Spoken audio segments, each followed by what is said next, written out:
Maqaa Abbaa, kan Ilmaa, kan Hafuura Qulqulluu, Waaqa tokkoo. Amiin. Yaa Waaqayyoo, hojii raajii keetiif maal jenna? Ati warra rakkatan ni gargaartaa, warra dhiphataniis dhiphinaa baasta, warra dhukkubsatanis ni fayyista. Kan si amanii hin hafuu irraanfatami.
Ndani jesisa, lo keftu be mise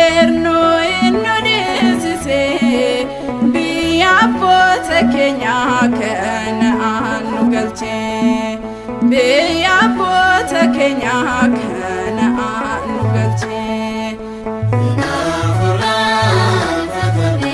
Du'eetoon tartaru kan isa abdatu Al-Azhar keera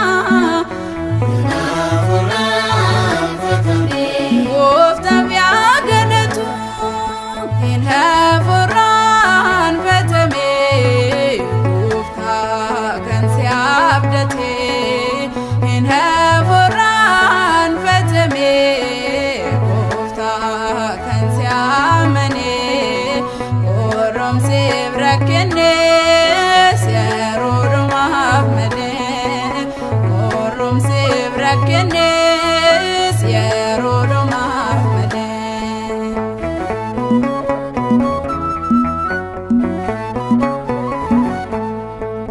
Gara haadha kootti Gooftaat na beekta bakkeetti ka'oola ati na waliin jirta.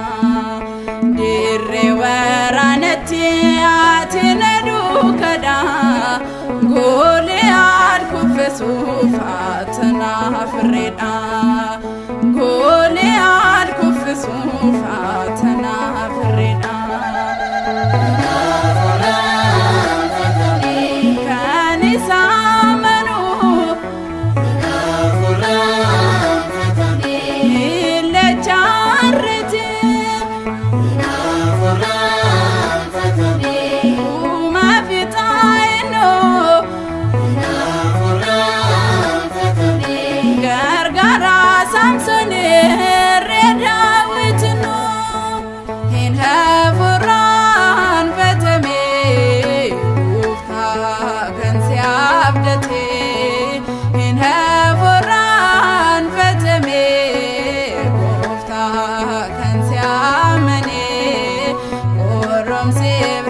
rakkinnees yeroo dhumaaf malee qoromsiif rakkinnees yeroo dhumaaf malee hin hafuuraan fatamee Gooftaa kan si abdate hin hafuuraan fatamee Gooftaa kan si amanee qoromsiif rakkinnees